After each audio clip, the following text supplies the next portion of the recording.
This video is sponsored by Honey.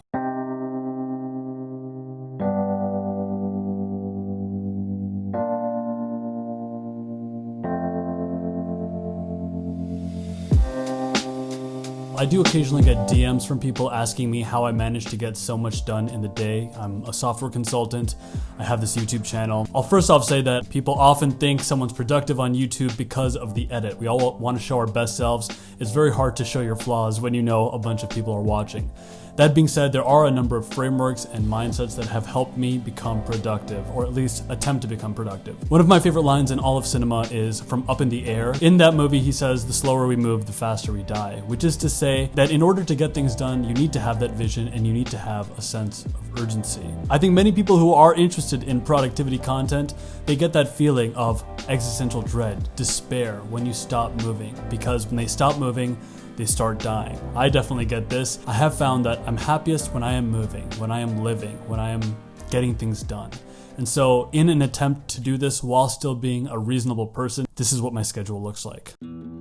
I get up around 7:30 most days of the week. I used to get up a little bit earlier, but ever since I got a remote job, and especially ever since quarantine hit, I find that my most productive hours when it comes to editing YouTube videos and just kind of being creative in that right brain space often happens late at night. And so I don't try to get up super early anymore. I find that up until midnight, I'm actually really good at editing or coming up with sketches or new video topics. And so I've adhered the schedule to a routine that works for me. As soon as I get up, I scroll my phone for about 10 minutes because I'm addicted. There's nothing productive about this. This is a habit that I should probably address moving forward. I should probably try to curb my social media addiction. I've lately implemented this rule of having a cold shower before 8 a.m. every day. That is really the only morning routine habit that I am really committed to.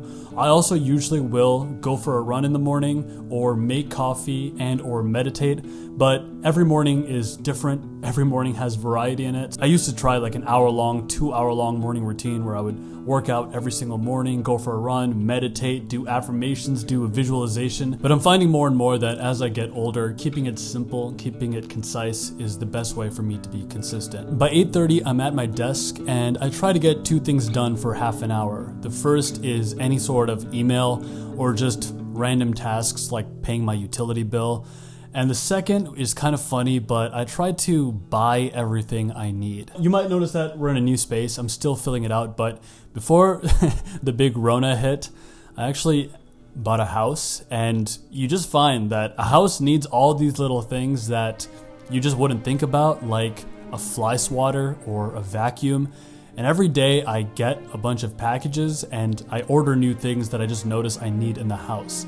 And so the first thing I do, just because it is kind of a stressful thing to be spending money, is I try to take care of it first thing in the morning. Whenever I notice that there's something new that I need to buy, I just put it down on Notion. And then in the mornings, I check that list and get what I can. And since I am buying things every single day, an extension that's been helping me save money in the process is Honey. Honey is the free online shopping tool that helps you find promo codes and apply them to your cart. Imagine you're shopping on one of your favorite sites. When you check out, this little box drops down and all you have to do is click apply coupons. Wait for it to scan its promo codes from across the internet, and then you can watch the prices drop. Honey has found its over 17 million members, over $1 billion in savings, and at this point it's definitely saved me a bunch of money. Now I just need help sorting through all these boxes. The extension supports over 30,000 stores online with 100,000 5-star ratings on Google Chrome. By not having Honey, you could be literally passing up free money when you're online shopping. You can get Honey for free at joinhoney.com/Sinbad. Thank you, Honey, for sponsoring this video. By 9 a.m., a full hour after waking up, I finally do my first deep work of the day, which is usually writing. People ask me how they can have a successful YouTube channel, and actually the one most important component, and perhaps among the more difficult components of running a YouTube channel, is writing. All these other things like the filmmaking, sound design, all of that is really secondary to the story, and the story is in the script. It's so hard, it's something that I'm always trying to procrastinate on, so I find that when my mind is at its best, early in the morning, that's when I should do my writing. And so even though I do have work tasks to get in, I do try to start writing for the first hour of my day, from 9 to 10 a.m. At 10 a.m., I start working the day job. Now, in my job as a Salesforce consultant, I'm either on a project or not. The days that I'm on a project, I'm working on the project task and really getting into the deep work of that. Lately these days, it's coming up with new SQL queries to send out a bunch of emails, usually reporting to my manager around 10 a.m. And I do that from around 10 to 1 p.m. Sometimes, however, I'm not on a project. So if there isn't any deep work to be done, I'd like to study in those morning hours. Lately, I've been studying for this new exam, the Salesforce Marketing Cloud Consultant.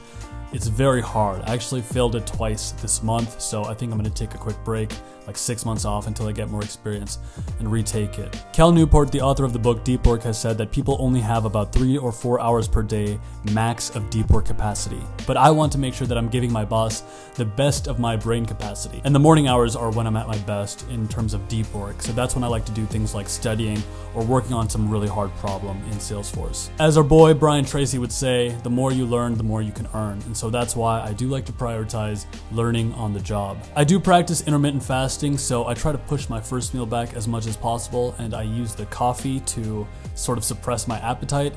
But around 1 p.m. is when I'll make lunch.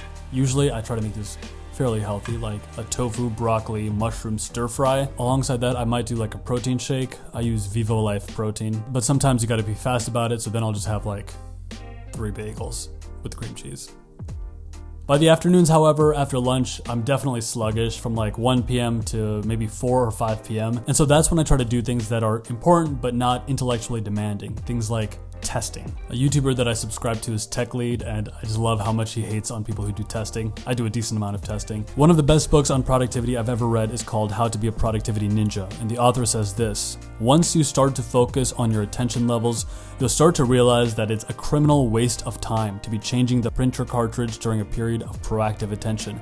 It's like using a sledgehammer to crack open a nut. And so while the morning hours are there, I want to make sure that I'm doing my deepest work. And in the afternoons, that's when I can do things like testing, because I'm just not as sharp at that point. Work ends around 6 p.m. and my evenings are pretty varied. A decent portion of the week at that time, I'm just hanging out with a friend, either my best friend or I might go visit my parents. I'm an only child and Indian parents are clingy, so if I don't hang out with them a few times a week, then they start to melt away. So it's just dinner, Netflix, chilling. I'm back at the house around 10 or 11 p.m. and from 10 to 12, I usually spend that time editing. At 12 to 12:30, I pass out immediately. So as you can see, it's not the most balanced day, but it's what's working for me right now. The goal moving forward is to tell really cinematic stories that are still empowering and helpful. Still put up the comedy sketches because they're just so damn fun. My hope is one day that I can leverage this channel to get a Hollywood agent. I still haven't given up on the dream, although I have often wondered if it's slipping away more and more by the day. But I'm really trying to drive up the production value and quality, so I might be slowing down the output a little bit.